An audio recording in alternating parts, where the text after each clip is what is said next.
Don பட்டிமன்ற நிகழ்வுக்கு வருகை தந்திருக்கக்கூடிய எழுகதிர் பட்டிமன்ற குழுவினுடைய மதிப்பார்ந்த பேச்சாளர்களே, இந்த நிகழ்வை வாரந்தோறும் கண்டுகளித்து மகிழ்வூட்டி இருக்கக்கூடிய டான் தொலைக்காட்சியினுடைய நேயப்பெருமக்களே, இந்த நிகழ்வினுடைய தயாரிப்பாளர், ஒளிப்பதிவாளர்கள் உள்ளிட்ட அத்தனை பேருக்கும் எமது நெஞ்சார்ந்த வணக்கம். இன்றும் ஒரு தலைப்போடு உங்களை சந்தித்திருக்கிறோம். சுமையா சுகமா? என்ன சுமை என்ன சுகம்? அடுத்த தலைமுறைக்கு நாங்கள் விட்டு செல்வது சுமைகளை விட்டு செல்கின்றோமா அல்லது சுகங்களை விட்டு செல்கிறோமா என்பதுதான் இன்றைய தலைப்பாக இருக்கிறது.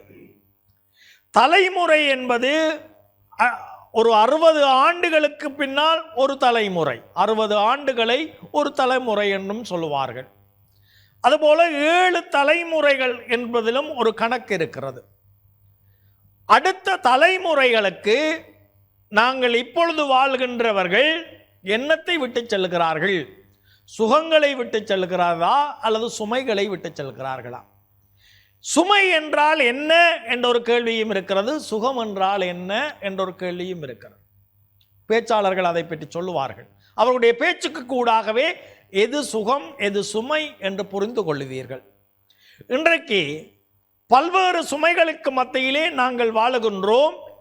இந்த சுமைகளை எங்களுக்கு சாதகமாக எடுத்துக்கொண்டு அடுத்த தலைமுறைக்கு நாங்கள் சுமையை விட்டு செல்லுகின்றோமா என்பதுதான் கேள்வியாக இருக்கிறது.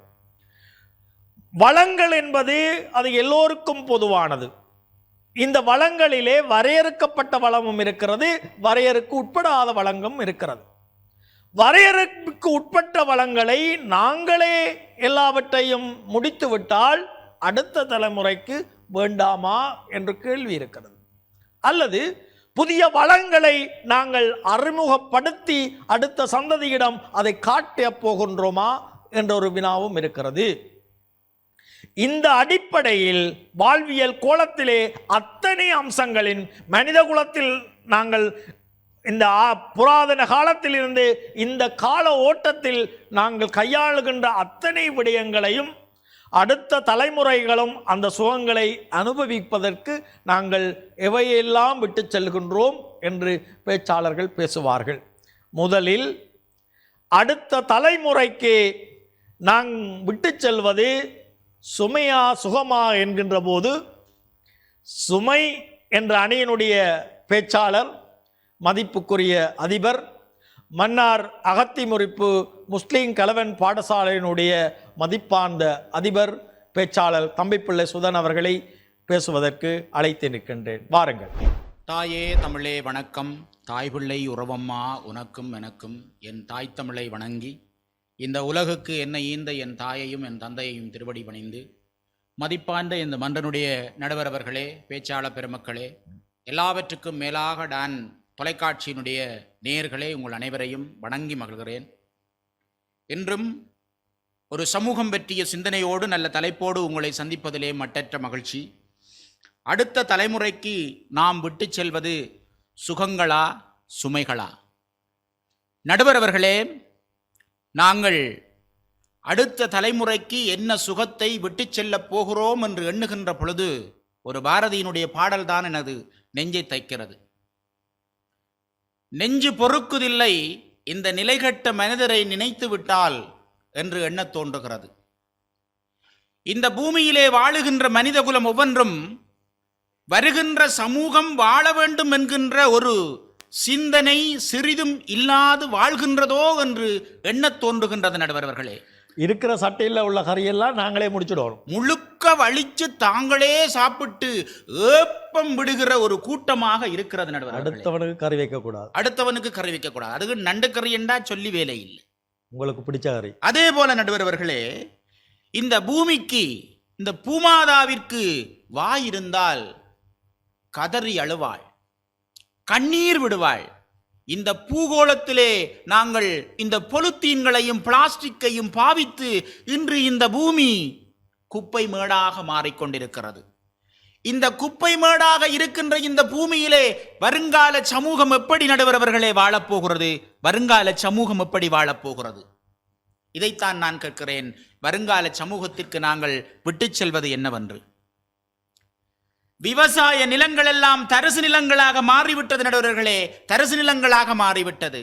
இரசாயனங்களை கொட்டுகிறோம், நிலத்தடி நீர் மாசுபடுகிறது, மண்வளம் குன்றுகிறது. எப்போது நாங்கள் நெல்லரிசி சோற்றை தின்று நிம்மதியாக எங்கள் வயல் வரம்புகளிலும் எங்களுடைய ஆறுகளில் குளித்து மகிழ்வாக இருக்கின்ற அந்த காலத்தை எல்லாவற்றையும் எங்களுடைய இளைய சமூகம் எப்போது அனுபவிக்கப் போகிற நடுவர்களே? கேட்கின்ற பொழுது நெஞ்சு வெடிக்கிறது நடுவர்களே. டயர் உருட்டியும் ஊஞ்சலில் ஆடியும் குளத்தில் குளித்தும் விளையாடிய நாங்கள் அனுபவித்த அந்த சொந்தங்களை, நாங்கள் அனுபவித்த அந்த மகிழ்வை எங்களுடைய எதிர்கால சமூகம் எப்போது அனுபவிக்கப் போகிறது?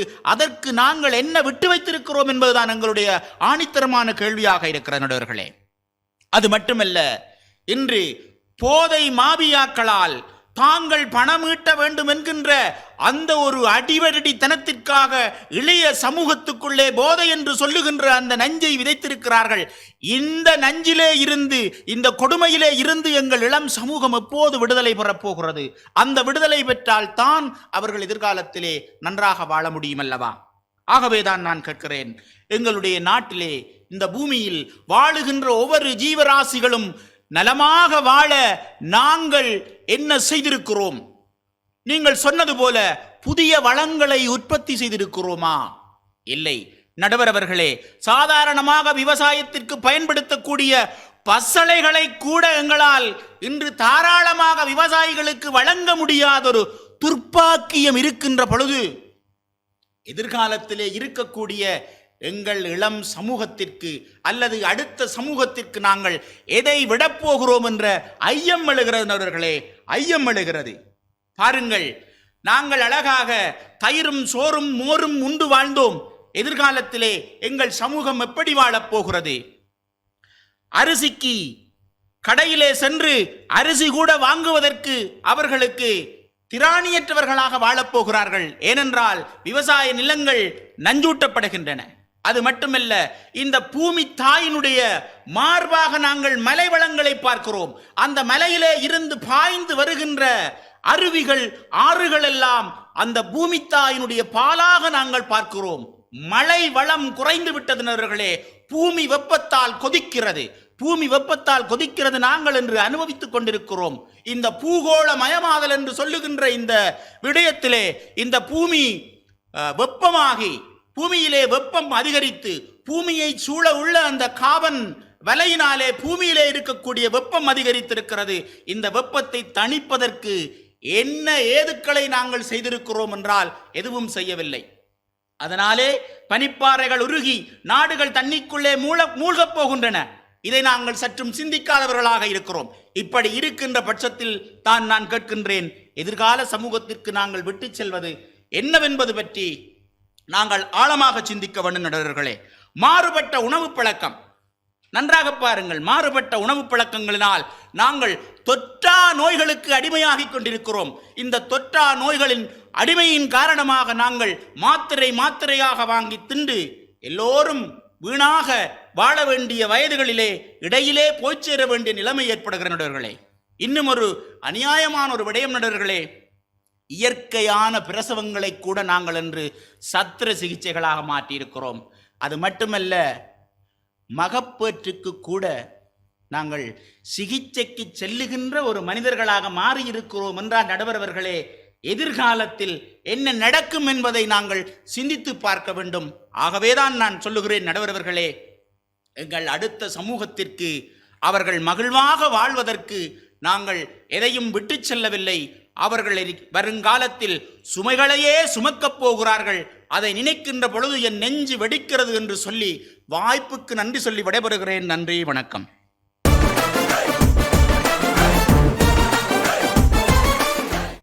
அதிபர் சுதன் அவர்கள் அடுத்த தலைமுறை மீது கொண்ட அக்கறையினால் அடுத்த தலைமுறையினுடைய வாழ்வுக்கு நாசம் செய்யக்கூடிய வகையில் இன்றைக்கு இயற்கை வளங்களை அனைத்தும் நாங்கள் பால்படுத்தி கொண்டிருக்கிறோம் என்று தனது கருத்திலே முன்வைத்திருக்கிறார்.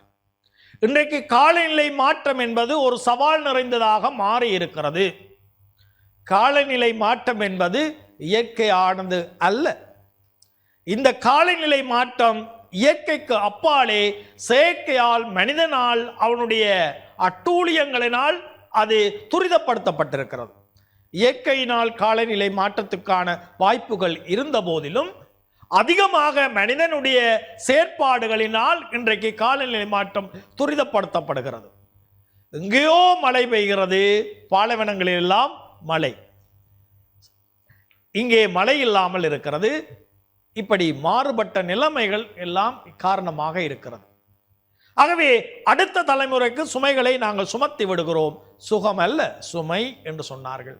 எங்களுடைய நாட்டில் குப்பை மேடு சரிந்ததினாலே 6-7 உயிர்கள் பலிபோன சம்பவமும் கொழும்பிலே மீதியபத்த பகுதியில் இடம்பெற்றதை நாம் அறிவோம். குப்பைகளால் சுமைகளினால் எங்களுடைய வாழ்வு நாசமாக இருக்கிறது என்பதை பதிவு செய்ய இருக்கிறார்.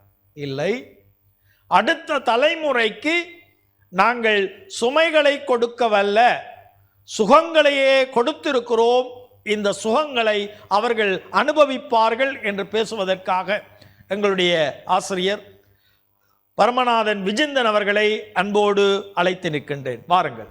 தமிழுக்கு வணக்கம் கூறி என்னை இந்த உலகத்திற்கு ஈண்டெடுத்த என் பெற்றோரை நினைந்து அவைக்கு வணக்கம் கூறி தலைப்புக்குள் வருகின்றேன்.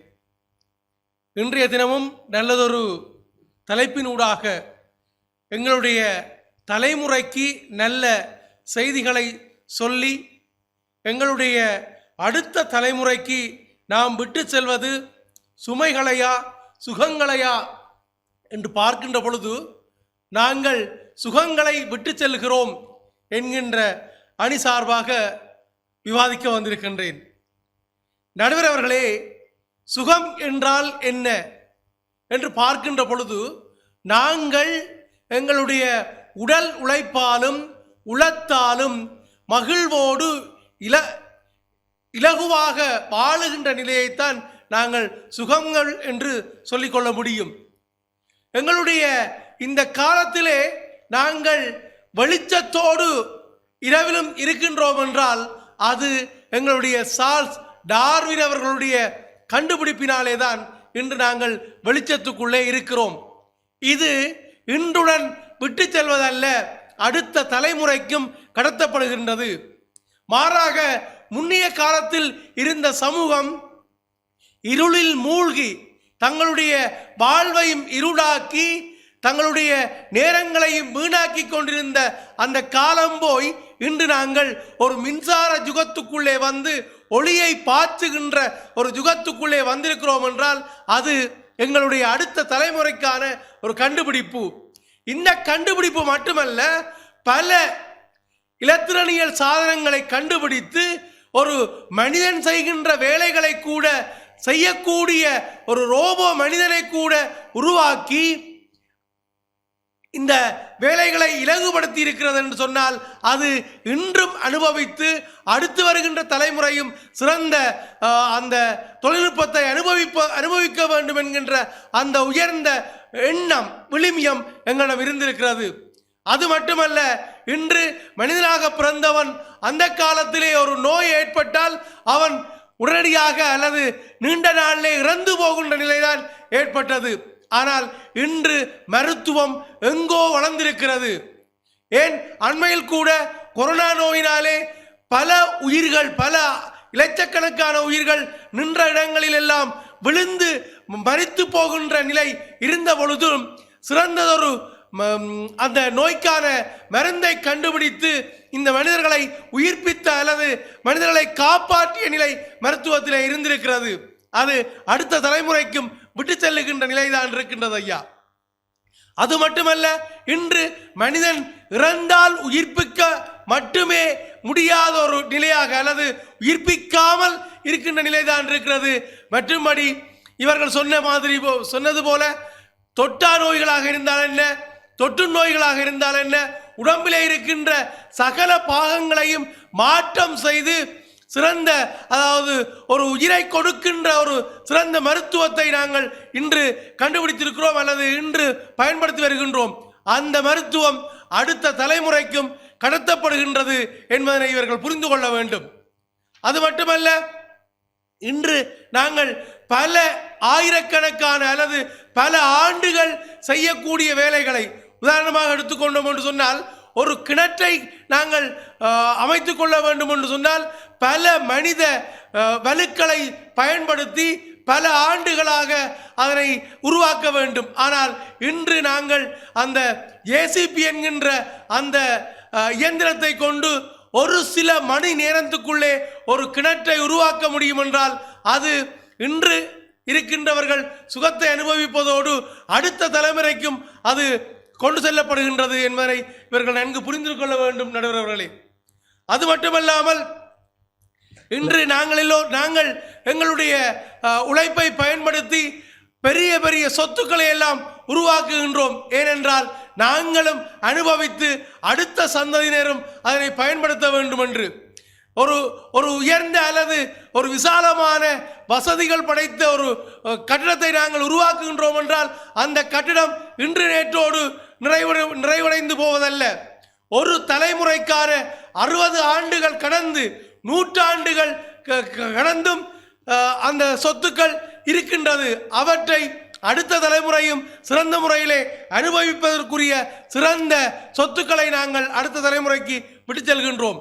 அது மட்டுமல்லாமல் நாங்கள் கற்கின்ற பொழுது திண்ணை பள்ளிகளாக இருந்து திண்ணையிலே குருவினுடைய வீட்டுக்கு சென்று அவருக்கு பணிவிடைகள் செய்து கற்ற காலம் போய் இன்று பல ஆயிரக்கணக்கான பாடசாலைகள் உருவாக்கப்பட்டு அந்த பாடசாலைகளிலே சிறந்த தொழில்நுட்ப சாதனங்களை பொருத்தி சிறந்த இலகுவான கற்றல் கற்பித்தலை மேற்கொண்டு சிறந்த மாணவ சமுதாயத்தை உருவாக்குவதற்குரிய சிறந்த பாடசாலைகளை உருவாக்கி இருக்கின்றோம். அது இன்றோடு முடிந்து விடுவதற்கானதல்ல, அடுத்த தலைமுறைக்கும் அது கடத்தப்படுகின்ற ஒரு விடயமாகத்தான் இருக்கிறது. இத்தோடு சிறந்த பண்பாட்டை நாங்கள் கட்டிக்காத்து வருகின்றோம். அந்த பண்பாடும் அடுத்த தலைமுறைக்கு கடத்தப்பட்டு அவர்களும் சுகமாக நீண்ட காலம் வாழுவதற்குரிய அடிகோலுகின்ற சகல செயற்பாடுகளையும் இன்று நாங்கள் செய்து கொண்டிருக்கின்றோம். எனவேதான் இன்றைய தலைமுறைகள், அதாவது இன்று இருக்கின்ற வளங்கள் அனைத்தையும் அடுத்த தலைமுறைக்கு சுகங்களை கொடுத்து வாழுவதற்குரிய ஏதிநிலையை உருவாக்கி இருக்கின்றது என்றால் அது மிகையாகாது என்று கூறி வாய்ப்புக்கு நன்றி கூறி விடைபெறுகிறேன். நன்றி, வணக்கம். ஆனைக்கோட்டை அமெரிக்க மிஷன் தமிழ் கலவனுடைய பாடசாலையினுடைய ஆசிரியர் பரமநாதன் விஜிந்தன் அவர்கள் சுகமே கிடைக்கும் சுகமே கொடுத்தோம் என்று தனது கருத்துக்களை பதிவு செய்திருக்கிறார். விஞ்ஞானம் வளர்ந்திருக்கிறது, மருத்துவத்துறை வளர்ந்திருக்கிறது, கல்வி பண்பாட்டு அத்தனை விடயங்களும் வளர்ந்திருக்கிறது. இன்றைக்கு தொற்று நோயாக இருந்தாலும் சரி, தொற்றா நோயாக இருந்தாலும் சரி, அனைத்துக்குமே மருந்துகளை நாங்கள் கண்டுபிடித்திருக்கிறோம். விஞ்ஞானத்துறையின் வளர்ச்சியினாலே மனித வலுக்கள் இல்லாத இடங்களிலே இயந்திர வலுக்களை பயன்படுத்துவதற்கான வாய்ப்புகளை உருவாக்குகிறோம். இந்த வாய்ப்புகளும் வசதிகளும் அடுத்த தலைமுறைக்கும் இருக்கிறது. இது 7 தலைமுறைக்கும் கடத்தப்படும் என்ற உண்மையை, சுகத்தை அனுபவிப்பார்கள் என்ற ஆருடத்தை சொல்லியிருக்கிறார். இப்பொழுது இன்னொரு பிரச்சனை, சுமை. இது சுகம் அல்ல, சுமைதான் என்று பேசுவதற்காக நெஞ்சு சுமையோடு இந்த மனிதர்களை பார்ப்பதற்கு பொறுப்பு இல்லாமல் இருக்கின்ற எங்களுடைய யூனியன் கல்லூரியினுடைய பிரபல ஆசிரியர் சந்திரன் ஆசிரியர் அவர்களை உரையாற்ற அழைத்து நிற்கின்றேன். வாருங்கள், பேசுங்கள். எல்லாம் வல்ல எம்பெருமானின் திருப்பாதார விந்தங்களை வேண்டிக் கொண்டு, நடுவர் அவர்களே, எந்திரப்புவாதிகளை எதிர்ப்புவாதிகளை எல்லோருக்கும் இந்த நேரத்தில் வணக்கத்தை கூறிக்கொண்டு நேரடியாகவே நான் விடயத்திற்குள் நுழைகின்றேன். நடுவர் அவர்களே, உங்களிடம் ஒரு கேள்வி கேளுங்க. இந்த சுகம் என்பது அடுத்த சந்ததிக்கு கடத்தப்படுவதாக எங்களுடைய விஜயந்தன் ஐயா அவர்கள் அழகாக பேசினார். அதை விட சொன்னார், அந்த குழாய் கிணறு அடிக்கிறனாலும் தன்னோட தொடர்பு கொள்ள. இதில் சொல்லப்பட்ட இந்த சுகங்கள் கொடுக்குற பொருட்கள் என்னென்று பார்த்தா நடுவர் அவர்களே, கட்டிடங்கள், இயந்திரங்கள், மின்சாரம், கணனிகள். சம்சாரத்தை சொல்லல எனக்கு பெரிய குழப்பமாக இருந்தது. உங்களோட வீடுகளிலே நீங்கள் போகின்ற பொழுது ஒரு அன்பை செலுத்தி சுகத்தை தருவது கட்டிடமா உயிரினமா? உங்களோட பிள்ளைகளா மனைவியா? நாங்கள் கேட்கிறோம், இந்த கட்டிடங்களையும் இந்த இயந்திரங்களையும் கொடுத்ததுக்கு பதிலாக நாங்கள் அடுத்த சந்ததிக்கு ஒரு மனிதத்தை கொடுத்திருக்கிறோமா? மாறாக என்ன செய்திருக்கிறோம் என்றால் மனிதத்தை தேடுகின்ற ஒரு சுமையை இன்றைக்கு விதைத்து கொண்டு இருக்கிறோம். நடுவர் அவர்களே, நல்ல ஒரு காதலை, நல்ல ஒரு வீரத்தை நாங்கள் இன்றைக்கு அடுத்த சந்ததிக்கு கொடுக்கிறோமா என்றுதான் என்னுடைய கேள்வி.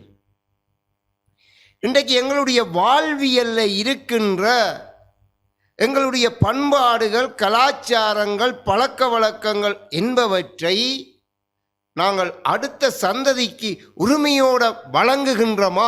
அவர்கள் நல்ல வடிவாக சுகமாக வாழ்வதற்கு இல்லையே.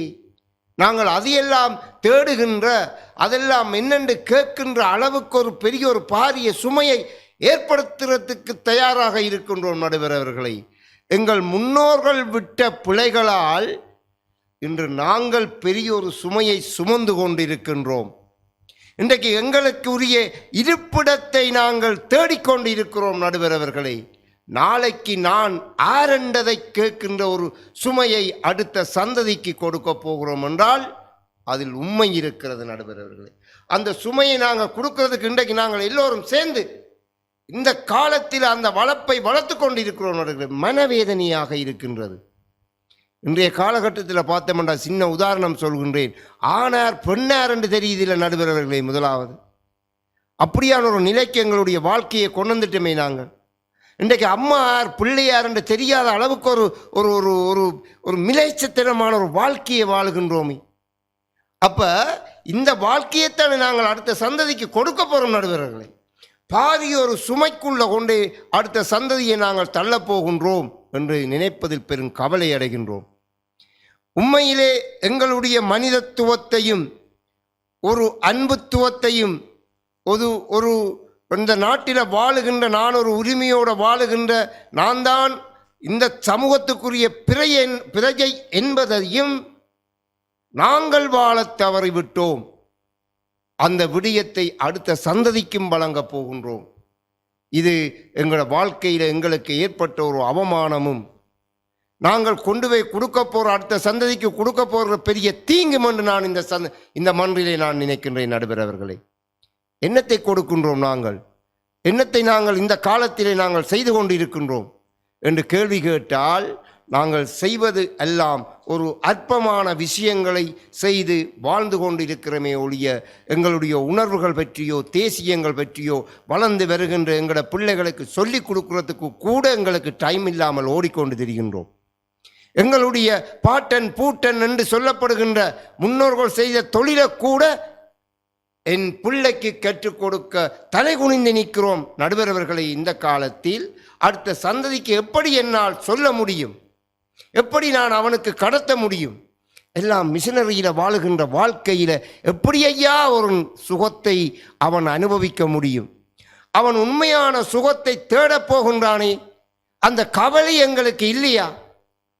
அப்போ நாங்கள் என்னென்று சொல்லி சொன்னால், எங்களோட வாழ்க்கையில் நடக்கப் போகின்ற அனைத்து விடயங்களையும் நாங்கள் எங்களோட பிள்ளைக்கு எப்போ சொல்லிக் கொடுக்க தயாராக இருக்கின்றோமோ அப்பொழுதுதான் அடுத்த சந்ததிக்கும் அது கடத்தும். நடுவர் அவர்களை, இன்று எங்களோட வாழ்க்கை எப்படி போகிறது என்பது தெரிகின்றது. நாங்கள் நல்ல காதலை, நல்ல திருமணத்தை நாங்கள் கற்றுக் கொடுக்கவில்லை. இன்றைக்கெல்லாம் பிரிந்து சென்று கொண்டு இருக்கின்றார்கள். இன்றைக்கு நீதிமன்றங்களிலே பார்த்தால் இளம் சமூகம் பிரிவோடு செல்லுகின்றது, கண்ணீரோடு செல்லுகின்றது. எங்களுடைய தாய் தந்தையை வளர்க்கின்ற பண்புகளை நாங்கள் விலத்தி விட்டோம். கொண்டு போய் முதியோர் உள்ளத்தில் பிரித்து அங்கே முதியோர் உள்ளத்தில் வளர்த்து கொண்டு இருக்கின்றோம். அந்த படிப்பினை அடுத்த சந்ததிக்கு கற்றுக் கொடுத்து கொண்டு இருக்கின்றோம். ஆகவே நான் இதில் சொல்ல வருகின்ற விடயம், எங்களோட நாளாந்த வாழ்வியல்ல ஒவ்வொரு விடயங்களிலும் நாங்கள் கவனம் செலுத்த தவறிவிட்டோம். அதை என் பிள்ளைக்கு நான் கற்றுக் கொடுக்க தவறிவிட்டேன் என்று சொல்லி சொன்னால், அடுத்த சந்ததிக்கு இந்த பிள்ளை இதெல்லாம் தேட வேண்டிய பாரிய ஒரு சுமைக்குள் நாங்கள் ஆளாக்கி கொண்டு இருக்கின்றோம் என்பதை இந்த மன்றிலே கூறி, நான் எனக்கு இந்த வாய்ப்பை தந்த டான் டிவிக்கும் எமது பட்டிமன்ற குழுவுக்கும் நன்றிகளையும் பாராட்டுகளையும் கூறி விடைபெறுகின்றேன். நன்றி.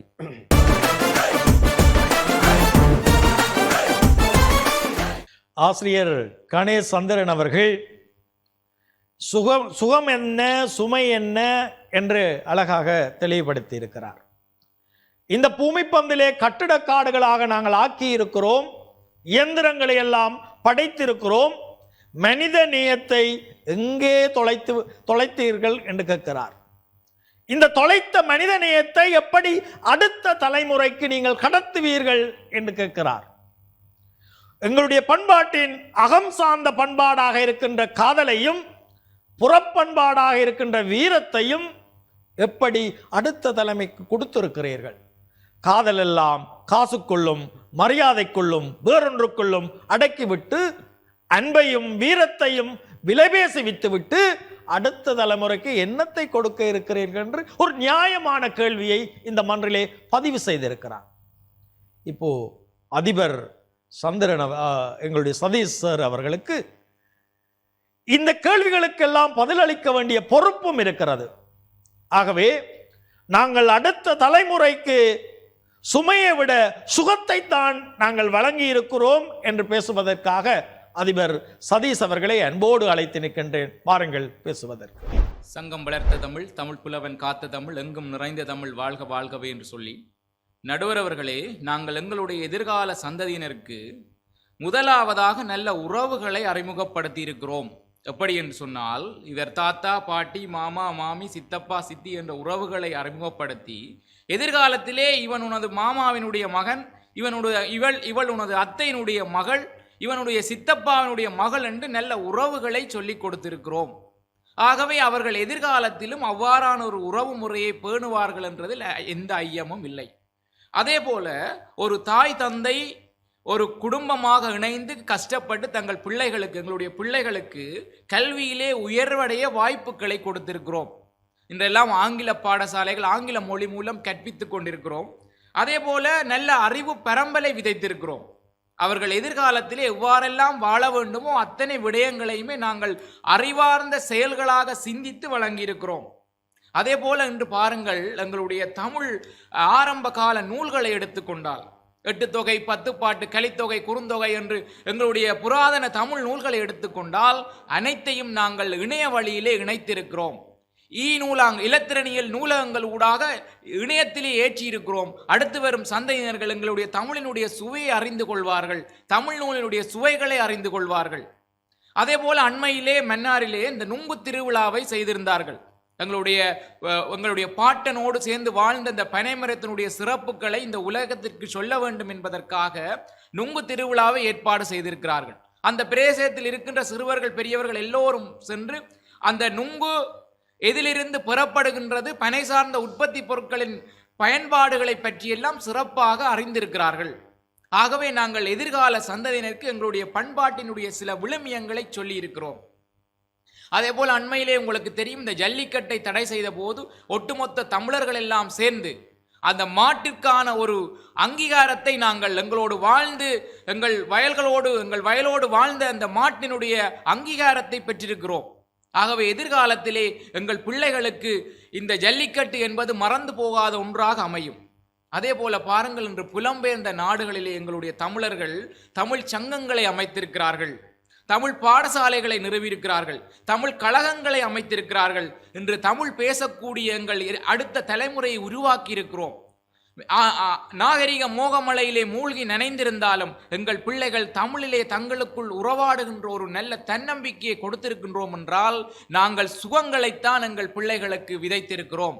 அவர்கள் தொழில்முறை சார்ந்து ஆங்கிலத்திலும் வேறு மொழிகளிலும் உரையாடினாலும் மொழி சார்ந்து தங்கள் குடும்பங்களுக்குள் தமிழில்தான் இன்று உரையாடி கொண்டிருக்கிறார்கள் என்றால் அந்த அறிவை நாங்கள் அவர்களுக்கு கொடுத்திருக்கிறோம்.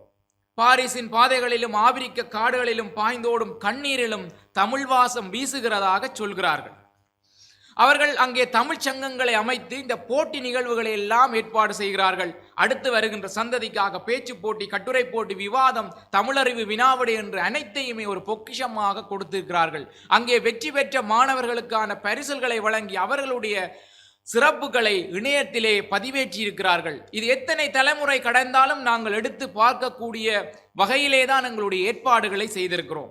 அதே போல பாருங்கள், இந்த பண்டிகைகள், எங்களுடைய தமிழர்களுடைய பண்டிகைகள், இந்த பண்டிகையின் சிறப்பை எல்லாம் நாங்கள் ஒரு பொங்கல் நிகழ்வாக இருக்கட்டும், ஒரு தீபாவளி நிகழ்வாக இருக்கட்டும், அனைத்தையுமே நாங்கள் ஒரு பாரம்பரிய ரீதியாக கொண்டாடி அதனை பதிவு செய்து இணையத்தில் ஏற்றியிருக்கிறோம். இப்ப நாளை வருகின்ற ஒரு சந்ததிக்கு பொங்கல் நிகழ்வு எப்படி இருந்தது என்று அவன் இணையத்திலே தேடுகின்ற பொங்கல் என்று சொல்லி தேடுவானாக இருந்தால் எங்களுடைய பாரம்பரிய மத்தனையும் அவன் கண்முன்னே வந்து இருக்கும். அதற்குரிய ஏற்பாடுகளை நாங்கள் செய்திருக்கிறோம். அதே போல பாருங்கள், இன்று எதிரணி தலைவர் அவர்கள் சொன்னார், பூமி சூடாகி விட்டது, மரங்களை எல்லாம் வெட்டுகின்றோம் என்று சொல்லி சொன்னார். ஆனால் உண்மையிலேயே என்று பாருங்கள், சமூக தன்னார்வ அமைப்புகள் ஊடாக இன்றும் எங்களது சூழலில் மரநடுகைக்கான ஒரு வாய்ப்புகளை தேடி ஓடிக்கொண்டிருக்கிறோம். அந்த வாய்ப்புகளை வழங்கி இருக்கிறார்கள். இன்றும் மரங்களை நட்டுக்கொண்டுதான் இருக்கிறோம். அதற்கான ஏற்பாடுகளை எங்களுடைய புலம்பெயர்ந்த நாடுகளுடைய அமைப்புகளும் எங்களுடைய உள்ளூரில் இருக்கின்ற அமைப்புகளும் சேர்ந்து நிறுவிக்கொண்டுதான் இருக்கின்றன. அண்மையில் கூட எங்களுடைய இரணைமடுவினுடைய வீதிகளில் எல்லாம் மரங்களை நட்டதாக வன்னி தமிழ் மக்கள் ஒன்றியம் என்ற ஒரு அமைப்பு மரங்களை நட்டுக்கொண்டே இருக்கிறார்கள். அதே போல பாருங்கள், இந்த செயற்கை பசலைகளின் தீமைகளை பற்றி சொல்லி நாங்கள் இப்பொழுது இயற்கை பசலைக்கு திரும்பிவிட்டோம். இன்றெல்லாம் கூட்டு பசலையினுடைய முக்கியத்துவத்தை பற்றி சிறுவர்களுக்கு ஆரம்ப பிரிவிலேயே கற்றுக் கொடுக்கிறோம். ஆரம்ப பாடத்திலே அதை விதைத்திருக்கிறோம். அவர்கள் கூட்டு பசலையுடைய நன்மைகளையும் அந்த செயல்முறை சார்ந்த விளக்கங்களையும் பெற்றிருக்கிறார்கள். அதே போல இன்று நாங்கள் மீண்டும் இந்த ஆங்கில மருத்துவத்திலிருந்து எங்களுடைய சுதேச மருத்துவத்துக்கு திரும்பிவிட்டோம். ஆயுர்வேத மருந்துகளைத்தான் ஏட்டில் எழுதி வைத்திருந்த மருந்துகளை எல்லாம் இன்று இணைய வழியிலே கொடுத்திருக்கிறோம். அதே போல பாருங்கள், இறுதியாக எங்களுடைய ஆரம்ப காலத்தில் இந்த குழந்தை இல்லாதவர்களை எல்லாம் மலடிகள் என்று சொல்லி ஒதுக்கி வைத்த காலத்தும் இருந்தது. ஆனால் எங்களுடைய எதிர்கால சந்ததியினர் குழந்தை இல்லாத செல்வத்தை பெறுவதற்காக நவீன செயற்கை கருத்தரிப்பு முறைகளை எல்லாம் அறிமுகப்படுத்தி இருக்கிறார்கள். இந்த மருத்துவத்திலே நாங்கள் உயர்ந்திருக்கிறோம். இதய மாற்று சிகிச்சை, சிறுநீரக சந்திரக சிகிச்சை எல்லாத்திலும் நாங்கள் உயர்வடைந்திருக்கிறோம். ஆகவே நாங்கள் எங்களுடைய சமுதாயத்திற்கு சிறந்த நல்ல விடயங்களைத்தான் விதைத்திருக்கிறோம். சாதகமான நன்மைகளையே அளித்திருக்கிறோம். ஆகவே ஒட்டுமொத்தமாக எங்களுடைய சமூகத்துக்கு சுகங்களையே கொடுத்திருக்கிறோம் என்று சொல்லி வாய்ப்புக்கு நன்றி கூறி அமர்கிறேன். நன்றி, வணக்கம். அதிபர் சதீஷ் அவர்கள் மிகவும் அழகாக இந்த சுகங்களை பற்றி சொன்னார்கள். நாங்கள் காலம் காலமாக பின்பற்றப்படுகின்ற அத்தனை விடயங்களையும் அழிவடையாமல் பாதுகாத்து அடுத்த தலைமுறைக்கு கொடுத்திருக்கிறோம். உறவுகளை நாங்கள் சொல்லி இருக்கிறோம். அந்த உறவு முறை தொடர்ந்து இருக்கும். இன்றைக்கு புலம்பெயர்ந்த தேசங்களிலே வாழுகின்ற எம்மவர்கள் எல்லோரும் இந்த நீருக்குள்ளே நெருப்பை சுமந்து சென்றது போல எங்களுடைய பண்பாடுகளையும் எங்களுடைய பழக்கங்களையும் மரபுகளையும் மொழியையும் கடத்தி அந்த தலைமுறைக்கு அதை கொடுத்திருக்கிறார்கள். எந்த சூழலிலும் அவர்கள் அந்த சூழலில் வாழக்கூடிய அடையாளங்களோடு வாழக்கூடிய நிலைமையை ஏற்படுத்தி இருக்கிறார்கள் என்று தன்னுடைய கருத்தை பதிவு செய்திருக்கிறார். இப்பொழுது எங்களுடைய சட்டத்துறை மாணவன் ஆனந்தகுமார் கபிலாயன் அவர்கள் யோசிக்கிறார். இவர்கள் சுகங்களை பற்றி பேசினார்களா, சுமைகளை பற்றி பேசினார்களா, இதில் உள்ள சூட்சுமங்கள் என்ன என்று பேசுவதற்காக மாணவன் கபிலாயன் அவர்களை அன்போடு அழைத்து நிற்கின்றேன். பாருங்கள். கருவறையிலே கால் பதித்த நாள் தொட்டு இந்த மேடையிலே பூரிப்போடு நிற்கின்ற இந்த நாள் வரை என்னை அழைத்து வந்த தமிழெண்ணையினுடைய பாதார விந்தங்களை வணங்கிக் கொண்டு நடுவர் அவர்களுக்கும் எந்தரப்புவாதிகளுக்கும் எதிர்த்தரப்பு நண்பர்களுக்கும் டான் தொலைக்காட்சி நேயர்களுக்கும் சிறியனுடைய பணிவன்பு கலந்த வணக்கங்கள். இன்றைய பட்டிமன்றத்தினுடைய தலைப்பு, அடுத்த தலைமுறைக்கு நாங்கள் விட்டு செல்வது சுமைகளையா சுகங்களையா என்ற அடிப்படையிலே பார்க்கின்ற போது அதில் எந்த சந்தேகமும் இல்லை. நாங்கள் விட்டு செல்வது சுமைகளைத்தான். ஒரு மிக முக்கியமான விஷயம் நடுவர்களே, எங்களோட இந்த கால பிள்ளைகளுக்கு சமைக்கிறது என்றாலே அவ்வளவு சோம்பலா இருக்குது. அந்த காய்கறிகளை வெட்டி ஊற வச்சு ஆற வச்சு சாப்பிட்றதுக்கு அவ்வளோ பஞ்சு எடுத்தோமா சாப்பிட்டோமான்னு போகிறதுக்கு ஆசைப்படுறாங்க. துரிதாவை சாப்பிட்டு கொலஸ்ட்ரால், ப்ரெஷர், சுகர் சுமைகளை வாங்கி கொண்டு வாழ்றாங்க. சரி, இப்போ நாங்கள் தானே சாப்பிட்றோம், எங்களுக்கு தானே பிரச்சனை வரப்போகுது. அதால் அடுத்த தலைமுறைக்கு என்ன பிரச்சனை வருமெண்டா, சமையல் என்பது ஒரு கலை வடிவம். எங்களுடைய முன்னாள் தலைமுறையால் எங்களுக்கு தரப்பட்ட விஷயம் நாங்கள் பயன்படுத்தினால்தான் எங்களுடைய அடுத்த தலைமுறைக்கு அது கடத்தப்படும். ஆனால் நாங்கள் அதை பயன்படுத்தாமல் எங்களுடைய தமிழ் மூலிகை சமையல் கலையை அழித்து விடுவதால் அது அடுத்த தலைமுறைகளுக்கு அறியப்படாத சுமைகளாகவே செல்கிறது என்பதில் எந்த விதமான மாற்று கருத்தும் இல்லை. அது மட்டும் இல்லாமல் இரண்டாவது முக்கியமான விஷயம் என்னென்று பார்த்தோம் என்றால், இந்த கல்வி கட்டமைப்பும் இன்றைய கால மாணவர்கள் மத்தியிலே பாரிய ஒரு சுமையாகத்தான் காணப்படுகிறது. 10 வயசு பிள்ளைக்கு ஸ்காலர்ஷிப் சொல்றான், 7 வயசுலேயே அதுக்கு வகுப்புக்கும் அனுப்புறாங்க. இதை விட பெரிய கூத்து என்னன்னு பார்த்தோம்னா, பெரிய வகுப்புக்கு வந்தா பிறகு, ஏழுக்கு வந்தா பிறகு ஒரு பாடத்தை சூஸ் பண்றதுக்கு வந்து பயமா இருக்குது பிள்ளைகளுக்கு. ஆர்ட்ஸ் பாடத்தை எடுத்தா கேட்குறான், தம்பி நீ ஏன் இந்த பாடத்தை எடுக்கிற, வேற ஏதாவது நல்ல பாடத்தை எடுன்னு சொல்லுவான். சரி, அதை தாண்டியும் படிச்சு ஏதோ ஒரு ரிசல்ட்ஸ் எடுத்துட்டோம்டா முகத்துக்கு நேராக சொல்லுவானா, தம்பி நல்லா படிச்சிருக்கேன் போட்டு பின்னுக்கு போய் சொல்லுவான், இவர் இந்த பாடம் எடுத்ததால தான் இவ்வளோ மார்க்ஸ் எடுத்திருக்கார், இல்லாட்டி இவற்றை வித்துவான் எனக்கு தெரியும், நான் எடுப்பேன், எனக்கும் தெரியும், நான் இந்த புள்ளி எடுத்த இந்த பாடத்தை எடுத்ததால என்னால் இங்கே வர முடிஞ்சது என்று எனக்கும் தெரியும். ஆனால் இந்த பாடத்திலையும் சாதிப்பதற்கு ஒரு திறமை வேணும் தானே. அந்த அங்கீகாரத்தை ஏன் சமூகம் தர மறுக்கிறது? ஏனென்றால் சமூகத்தின் பார்வையிலே குறிப்பிட்ட அந்த பாடத்தை படித்தால் மட்டும்தான் கட்டிக்கார். ஆக இந்த பாகுபாடு காட்டுகின்ற கல்வி கட்டமைப்பை நாங்கள் அடுத்த தலைமுறைக்கும் கடத்துவோமாக இருந்தால் நாங்கள் அடுத்த தலைமுறைகளுக்கும் சுமைகளைத்தான் கடத்தி சொல்கிறோம் என்பதில் எந்த விதமான சந்தேகமும் இல்லை. அடுத்ததாக வந்து விகிதந்த சொல்லியிருந்தார் என்னென்றால், நாங்கள் மின்சார உலகத்தில் வந்து இருந்து கொண்டிருக்கிறோமா வந்து இருந்து என்ன பிரயோசனம் என்று கேட்கிறேன். ஏனென்றா இன்றைய காலகட்டத்திலையும் வந்து ஜாதி மதம் இனம் பேதம் என்று சொல்லி ஏழை பணக்காரன் படித்தவன் படிக்காதவன் என்ற இந்த பாகுபாடு பார்க்கின்ற பாரபட்சம் பார்க்கின்ற இருளில் தான் வாழ்ந்து கொண்டிருக்கிறோம். மின்சாரம் இருந்து மொழி இருந்தும் நாங்கள் இருளில் தான் இருந்து கொண்டிருக்கின்றோம் என்றால், இந்த விஷயத்தையும் நாங்கள் அடுத்த தலைமுறைகளுக்கு கடத்தினோம் என்றால் நாங்கள் சுமைகளைத்தான் கொடுத்து கொண்டிருக்கிறோம் என்பதில் எந்த விதமான தவறும் இல்லை. அடுத்த விஷயமாக கொரோனாவுக்கு மருந்து கண்டுபிடிச்சுன்னு சொன்னார். பிள்ளையும் கிள்ளி விட்டு தொட்டிலாட்டுறையாக தான் இருக்குது. நோயை தந்து போட்டு தங்களுடைய வியாபார நோக்கத்துக்காக அது மருந்தையும் உற்பத்தி செய்து அனுப்புகிறாங்க. நாங்கள் அதை கொண்டாடி தீர்க்கின்றோம். அது மாத்திரம் இல்லாமல் வந்து சார் சொல்லியிருந்தார் என்ன விஷயம்டா, குருவுக்கு பணிவிட செய்கிற காலம் போய் என்று சொல்லி ஒரு விஷயத்தை சொல்லியிருந்தார். உண்மைதான், குருவுக்கு பணிவிட செய்கிற காலம் போய் இப்போ குருவே பணிவிட செய்கிற காலம் வந்து மாறி இருக்குது. இந்த விஷயத்தை நாங்கள் அடுத்த தலைமுறைக்கும் கடத்தி கொண்டிருக்கின்றோம். அது மாத்திரம் இல்லாமல் வந்து சதீஷ் சார் சொல்லியிருந்தார் என்னென்னா, உறவுகளை வந்து மாமா சித்தப்பா பெரியம்மா பெரியத்து என்று சொல்லி எல்லாம் அழைக்கிறோம் கடத்துறோம் என்று சொல்லி. ஆனால் அது பொய்யான தகவல் நான் நினைக்கிறேன். ஏன்னா ஆங்கில முகத்தால் எல்லா உறவுகளையும் ஆன்டி அங்கிள் என்று சொல்லி, சித்தப்பாவையும் அங்கிள் தான், சித்தியையும் வந்து ஆன்டி என்று சொல்லி எல்லா உறவுகளையும் வந்து நாங்கள் என்ன செய்கிறோம், ஆங்கில முகத்தால் ஆங்கில பெயர்களை வைத்து அழைக்கிறோமே தவிர நாங்கள் எந்த இடத்திலும் எங்கள் தமிழ் உறவு முறைகளை கையாள்வது இல்லை என்பது சத்தியமான ஒரு விஷயமாக வந்து காணப்படுகிறது. அது மாத்திரம் இல்லாமல் இன்றைய காலகட்டத்திலே திட்டமிடப்பட்ட எங்களுடைய வரலாற்று சுவடுகள் அழிக்கப்பட்டு கொண்டிருக்கின்றன. ஆனால் நாங்கள் அதை பாதுகாக்காது வாய் மூடி மௌனியாக இருக்கின்றோம் என்றால் நாங்கள் எங்களுடைய பிள்ளைகளுக்கு எதிர்காலத்திலே வந்து எங்களுடைய வரலாற்றை வந்து அரைகுறையாக கடத்துகிறோம். எங்களுடைய வரலாற்றை முழுமையாக கடத்தவில்லை. எங்களுடைய வரலாறு அழிக்கப்படுகின்ற போது நாங்கள் பார்த்து கொண்டிருக்கின்றோம் என்பது ஒரு பாரிய சுமையாக இன்றைய காலகட்டத்திலே இருக்கின்றது. ஆகவே நடுவர் அவர்களே, நாங்கள் எங்களுடைய அடுத்த தலைமுறைகளுக்கு விட்டு செல்வது, கடத்தி செல்வது சுமைகளை மாத்திரம்தான் என்று இந்த அவையிலே கூறி வாய்ப்புக்கு நன்றி கூடி விடைபெற்றமர்கிறேன். நன்றி, வணக்கம்.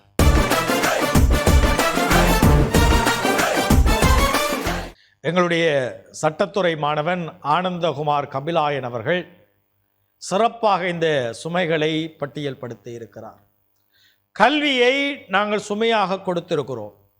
போட்டி மிகுந்த கல்வியிலே கல்வியினால் கட்டணங்களை அதிகரித்து, தனியார் மயத்தினால் கல்விக்கான கேள்வியை அதிகரித்து, கல்வி அடுத்த சந்ததிக்கு சுமையாக இருக்கிறது. உறவு என்ற பெயரிலே ஆங்கில மொழியிலே எல்லா உறவுகளையும் ஒற்றை சொல்லினாலே ஒற்றை பரிமாணத்துக்குள் அகப்படுத்தி கொண்டிருக்கிறோம். அதுவும் சுமையாகி விடுகிறது.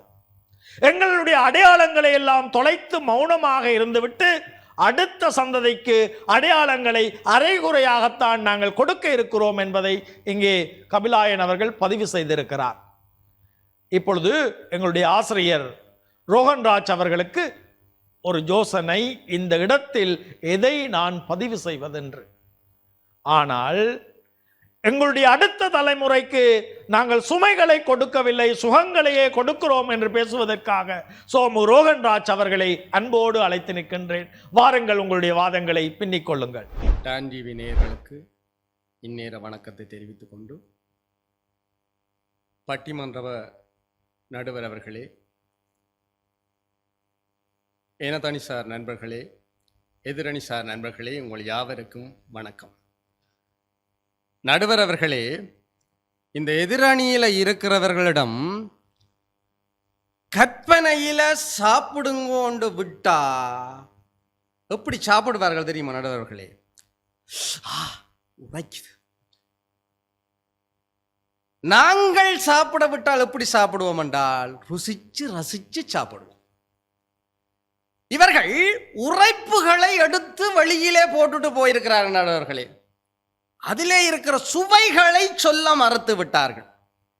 சின்ன சின்ன சுகங்கள் வாழ்க்கையிலே அங்குமிங்கும் கொட்டி கிடக்கு, கண்ணிரண்டும் வெளியே திறந்து வைத்தால் சுற்றி சுற்றி இன்பம் இருக்கு. இந்த பூமியில் என்றும் இன்பம் இருக்கிறது. அந்த இன்பத்தை நாங்கள் அடுத்த சந்ததிக்கு கொடுப்போம். தலைவர் பேசுகிற போது பேசினார், விவசாய நிலங்கள் எல்லாம் இல்லாமல் போகிறதாம். நடுவர் அவர்களே, ஜப்பானில கடலில விவசாயம் செய்கிறான். அந்த அளவுக்கு அறிவு வளர்ந்திருக்கிறது. விவசாய நிலம் இல்லாட்டிலும் அடுத்த கட்டத்திலே எப்படி விவசாயத்தை செய்து சமூகத்தை காப்பது என்பது எங்களுக்கு தெரியும். எங்களுடைய தலைமுறைக்கு நாங்கள் அந்த அறிவை கொடுத்திருக்கிறோம். அடுத்த விஷயமாக பார்க்கிற போது மனித நேயம் இல்லை, இன்று எல்லாம் தொலைந்து விட்டது என்று இரண்டாவது பேச்சாளர் அடுக்கினார். நடுவர் அவர்களே, இன்றைக்கு அமெரிக்காவிலே ஒரு சம்பவம் நடந்தால் இலங்கையிலே இருக்கிறவன் அழுவான். இலங்கையிலே ஒரு துன்பம் நடந்தால் அமெரிக்காவிலே இருக்கிறவன் அழுவான். இந்தியாவிலே இருந்து இலங்கை மக்களுக்கு எவ்வளவு அரிசி வந்தது, இங்கே இருந்து வெளிநாடுகளுக்கு எத்தனையோ மக்களுக்கு அனுப்பப்படுகிறது. உலக நாடுகளின் நிதியில் தான் நாங்கள் இன்றைக்கு இயங்கிக் கொண்டிருக்கிறோம் என்றால் இன்றைக்கும் மனிதநேயம் இருக்கிறது. அதனால் அடுத்த சந்ததிக்கு மனிதநேயத்தை எப்படி என்று கற்றுக் கொடுக்கிறோம். குடும்பத்திலே பாருங்கள் நடுவர் அவர்கள், இன்றைக்கு குடும்ப உறவுகள் இல்லை என்கிறார்கள். விதி விலக்குகளை எல்லாம் விதிகளாக கபிலாயனும் சந்திரன் சேர் அவர்களும் அடுக்கினார்கள். அப்பாவை அப்பா என்றுதான் கூப்பிடுகிறார்கள். ஒரு சில இடங்களிலே விதிவிலக்குகளாக இருக்கிற டேடி மம்மிய இஞ்ச கொண்டு வந்து பொருத்தினால் பொது விதியாக அது மாறிவிடாது என்பதை அவர்கள் புரிந்து கொள்ள வேண்டும். அடுத்த விஷயமாக பார்க்கிற போது இன்றைக்கு பாருங்கள், இங்க வளம் இல்லையாம், வளம் எல்லாம் இல்லாமல் போய்கொண்டிருக்கிறதாம். அதுதானே தமிழன் அனுப்பினான், சந்திராயனை அனுப்பினான். சந்திரனிலே இருக்கிற வளங்களை கொண்டு வந்து அடுத்த சந்ததிக்கு கொடுக்கக்கூடிய நிலைமையிலே அறிவும் வளர்ந்திருக்கிறது, எங்களுடைய சமூகமும் வளர்ந்திருக்கிறது. இதைவிட பார்த்தால் இன்றைக்கு குடும்ப உறவுகள் நல்லா இல்லையா? நல்லா இல்லாதாலதான் அண்ணன் போய் கட்டாரில தலைமுடியெல்லாம் நரைச்சு போய் 40 வயது வர தங்கையை கல்யாணம் கட்டி வைக்கிறதுக்காக கிடந்து கஷ்டப்படுறான நடுவர்களே. குடும்பத்திலே தன்னுடைய பிள்ளை வாழ வேண்டும் என்பதற்காக தந்தை தன்னுடைய குடும்பத்தை பிரிந்து போய் அழுது அழுது கைகளெல்லாம் இரத்தம் வடிய வடிய கால்களெல்லாம் கடுகடுக்க தன்னுடைய பிள்ளைக்கு காசை அனுப்பி சொத்தை சேர்த்து என்னுடைய பிள்ளை எதிர்காலத்திலே வாழ வேண்டும் என்று துடிக்கிறானே, அந்த தந்தையினுடைய உழைப்பு எங்கே போய்விட்டது என்பதை எதிர்த்தரப்பு சகோதரர்கள் புரிந்து கொள்ள வேண்டும். என்னுடைய பிள்ளை வாழ வேண்டும் என்பதற்காக நாளும் நாளும் ஓடிக்கொண்டே இருக்கிறோம். அப்படித்தான் இங்கே இருப்பவர்கள் எல்லாம் ஓடிக்கொண்டே இருக்கிறோம். என்னுடைய இன்றைக்கு பாருங்க நடுவர்களே, பிள்ளைக்கு 31வது சடங்கு செய்தோமோ இல்லையோ, அந்த ஆண்டு பேங்கில் அக்கௌண்ட் துறந்து அந்த பிள்ளைக்கு சேவிங் போடுகிறோம். இதை விட இன்சூரன்ஸ்காரன் கன்சியூவ் ஆகின உடனே பின்னால வந்துடுவான். என்னென்றால் இந்த புள்ள பிறந்த உடனே எங்கட இதில் தான் நீங்கள் பாலிசி போட வேணும் என்று வந்துடுவான். பிள்ளை பிறந்த 31 நாத்து உடனே பேர் வைக்கிறோம், உடனே பாலிசி போடுறோம். ஏனென்றால் என்னுடைய பிள்ளை என்னுடைய தலைமுறை நல்லாக வாழ வேண்டும் என்பதற்காக நாங்கள் செய்து கொண்டிருக்கிறோம் என்பதை புரிந்து கொள்ள வேண்டும் எதிர்த்தரப்பு சகோதரர்கள். சந்திரன் சாரை பாருங்க, குடும்பத்துக்காக ஓடி ஓடி உழைத்து செவேலண்டு இருந்த மனுஷன் கண்ணம் கரேலண்டு மாறி போயிருக்கிறது. அன்றைக்கும் நேற்று ஒரு மெசேஜ் போடுகிறார், என்னென்றால் வேலைக்கு இந்த ரெக்கார்டிங்கை வையுங்கோ, ஏனென்றால் நான் கிளாஸுக்கு போகணும், கிளாஸில் வருகிற வருமானத்தில் நான் அடுத்த கட்டத்தை பிளான் பண்ணணும் என்றார். அடுத்த தலைமுறைக்கான நடைமுறைதான் என்பதை அவர்கள் நன்கு புரிந்து கொள்ள வேண்டியவர்களாக இருக்கிறார்கள் என்பதை இந்த இடத்திலே பதிவு செய்து கொள்ளுகிறேன். நடுவர் அவர்களே, கபிலாயன் அவர்கள் பேசுகிற போது சொன்னார், சமைக்க தெரியாதாம். யாருக்கு சமைக்க தெரியாது? புதிய புதிய சமையல்கள், புதிய புதிய நுட்பங்களை எல்லாம் இன்று வீட்டுக்குள்ளே கொண்டு வந்து எல்லா வகை உணவுகளையும் நாங்கள் செய்து சாப்பிடுகிறோம். ஆங்காங்கே யாரோ ஒருவன் கடையிலே சாப்பிடுகிறான் என்பதற்காக சமையலை மறந்து விட்டோம் என்கிறார்கள். அடுத்த விடயமாக இறுதியாக ஒன்றை சொல்லுகிறேன். தமிழர்களுடைய அடையாளங்கள் இல்லாமல் போகிறது என்று ஒரு பொய்யை இங்கே சொல்லி போட்டு போயிருக்கிறார். தமிழர்களுடைய அடையாளம் என்றுமே அழிந்து போகாது. புலம்பெயர் நாடுகளில் மட்டுமல்ல, இன்றைய இணையதளங்கள் யாவற்றிலும் அது பதிவாகி இருக்கிறது. எத்தனை தலைமுறை கடந்தாலும் எடுத்து படிக்கக்கூடிய அளவிலே தமிழர்களுடைய அடையாளங்கள் பதிவாகி இருக்கிறது. அது மறந்து போகாத ஒரு நிலைமையாக இருக்கும் என்பதையும், அது சுகமாக அடுத்த தலைமுறைக்கு கொண்டு செல்லப்படும் என்பதையும் இந்த இடத்திலே பதிவு செய்து வாய்ப்புக்கு நன்றி பாராட்டி விடைபெறுகிறேன். நன்றி, வணக்கம். ஆசிரியர் ரோகன்ராஜ் அவர்கள் சிறப்பாக இங்கே சுமைகளை நாங்கள் கொடுக்கிறோம் அல்ல, சுகங்களைத்தான் கொடுத்திருக்கிறோம் என்பதை, அடுத்த தலைமுறைக்கும் அதனை கடத்துகின்றோம் என்பதை சிறப்பாக இங்கே பதிவு செய்திருக்கிறார். அடுத்த தலைமுறைக்கு நாம் இட்டு செல்வது, அடுத்த தலைமுறைக்கு செல்வது சுமையா சுகங்களா என்ற அடிப்படையில் இப்பொழுது தீர்ப்புக்கான நேரம். இந்த மனிதகுல வரலாற்றை நாங்கள் பார்க்கிற போது 1910களில் அதுக்கு முற்பட்ட மனிதகுல வரலாற்றுக்கும் இருந்து 1910களில் சனத்தொகையினுடைய ஏற்றத்தில் பார்க்கிற போது ஒரு வீழ்ச்சி நிலை இருந்திருக்கிறது. வீழ்ச்சி நிலை, மலேரியா போன்ற நோய் காரணங்களினாலே அந்த வீழ்ச்சி நிலை இருந்தது. மருத்துவ முன்னேற்றத்தின் போது சனத்தொகையினுடைய பெருக்கம் அதிகமாகி இப்பொழுது அறிவியல் ரீதியில் ஒரு சீரான தன்மையை சனத்தொகை இருக்கிறது. மனிதன் எல்லா வளங்களையும், பௌதீக வளங்களை எல்லாத்தையும் வளமாக மாற்றி நுகருகிற ஆற்றல் மனிதனுக்கு இருக்கின்றபடியினாலே மனிதனையும் நாங்கள் வளமாகத்தான் கொள்கிறோம். அதனாலே மனித வளம் என்று நாங்கள் அதை சொல்லிக் கொள்கிறோம். அப்போ மனிதன் ஒரு வளமாக இருந்து இந்த ஒரு வளமான சமுதாயத்தையும் இந்த பூமி பந்தையையும் மாற்றி அமைத்திருக்கிறார். வாழ முடியாத இடங்களுக்கு வாழக்கூடிய சூழல்களை ஏற்படுத்தி இருக்கிறார். பாலைவனங்களில் கூட வாழலாம் என்பதற்கும் நீர் வசதிகளையும் மின்சார வசதிகளையும் அத்தனை வசதிகளையும் ஏற்படுத்தி மக்கள் சந்தோஷமாக வாழுகின்ற அந்த நிலைமையை அவர்கள் ஏற்படுத்தி இருக்கிறார்கள். எதிர்கால சந்ததியும் அந்த நிலைமையில் இருக்கும். அதுபோல 1966க்கு பிறகு பசுமை புரட்சியினுடைய தாக்கத்தை நாங்கள் பார்க்கிறோம். இன்றைக்கு நிலங்கள் அதிகமாக இருந்து விளைச்சல் குறைவடைந்த நிலையில் குறைவான நிலத்தில் அதிக விளைச்சலை தரக்கூடிய பசுமை புரட்சி, பசுமை தொழில்நுட்பங்கள் மாற்றம் பெற்று அதிகரித்த சனத்தொகைக்கு ஏற்ப உணவு பெருக்கத்தை எங்களால் கொடுக்கக்கூடியதாக இருக்கிறது என்றால் அது விவசாயத்தில் செய்யப்பட்ட புரட்சி. எதிர்வருகிற சந்ததியும் அந்த பாதுகாப்பையும் அந்த அனுகூலங்களையும் பெறக்கூடிய சாத்தியத்தை விவசாயத்தில் ஏற்படுத்தி இருக்கிறோம். விஞ்ஞானத்துறையை நாங்கள் பார்க்கிற போது தொழில் சார்ந்த பல தொழில்துறைகளை உருவாக்கி பொருளாதார ரீதியில் முன்னேற்றம் அடைந்த ஒரு சமுதாயத்தை நாங்கள் கட்டமைத்திருக்கிறோம். அது ஒரு முன்னேற்றகரமாக இருக்கிறது. இன்றைக்கு ஒரு தொலைவில் இருந்து இன்னொரு தொலைவுக்கு என்னுடைய சகோதரன் உறவினன் போனால் ஒரு கடிதம் வாசி போட்டு எவ்வளவு காலம் போய் சேர்ந்து அவனுடைய நிலம் விசாரிக்கின்ற நிலைமையில் ஏக்கத்தோடு இருக்கின்ற நிலைமை இப்பொழுது இல்லை. இன்றைக்கு நாங்கள் வாட்ஸ்அப்பிலேயோ வேறு வேறு வழிகளிலேயோ உடனடியாக தொடர்பை நாங்கள் மேற்கொண்டு உறவை பலப்படுத்தக்கூடியதாக இருக்கிறோம் என்றால் அது தகவல் தொழில்நுட்பத்தினுடைய முன்னேற்றம், அது சார்ந்த புரட்சி இன்று ஏற்பட்டிருக்கிறது. எங்களுடைய தகவல்களை எல்லாம் நாங்கள் அதிகரித்திருக்கிறோம். கல்வி வாய்ப்புகள் மறுக்கப்பட்ட இடங்களெல்லாம் கல்வி வாய்ப்பு வழங்கப்பட்டிருக்கிறது. சமமான கல்வி வாய்ப்புகளை பெறக்கூடியதாக இருக்குது என்றால் அது கல்விப்புறத்தில் ஏற்பட்டுகின்ற வளர்ச்சி நிலை. ஒரு அறிவற்ற சமுதாயத்திலிருந்து அறிவு ரீதியான ஒரு சமுதாயத்தை நாங்கள் ஏற்படுத்தி இருக்கிறோம். இன்றைக்கு ஒவ்வொரு புரட்சியாளர்களும் செய்யக்கூடிய அத்தனை கருத்தியலும் அடுத்த தலைமுறைக்கு கடத்தப்படுகிறது. பெரியாருடைய பகுத்தறிவு கொள்ளை இன்றும் இருக்கிறது, அது நாளையும் அடுத்த தலைமுறைக்கு கடத்தப்படும். அதுபோல எங்களுடைய பொதுவுடைமை தத்துவமும் இந்த தலைமுறையிலிருந்து அடுத்த தலைமுறைக்கு கடத்தப்படும். அதுபோல ஆன்மீகத்தில் இருக்கிற அத்தனை நல்ல அம்சங்களும் அடுத்த தலைமுறைக்கு கடத்தப்படுகின்ற அந்த நிலையை இன்றைக்கு மனித குலம் ஏற்படுத்தி இருக்கிறது.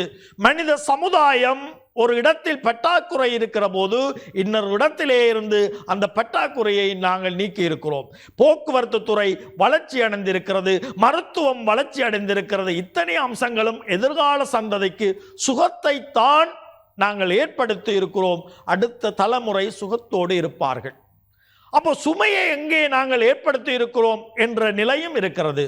அடுத்த தலைமுறைக்கு எப்படி சுமையை ஏற்படுத்தி இருக்கிறோம் என்றால், இன்றைக்கு நாங்கள் போட்டி சூழலை தோன்றிவிட்டோம். கல்வியிலாக இருக்கட்டும், எந்த துறையாக இருக்கட்டும், ஒரு போட்டி சூழல் இருக்கிறது.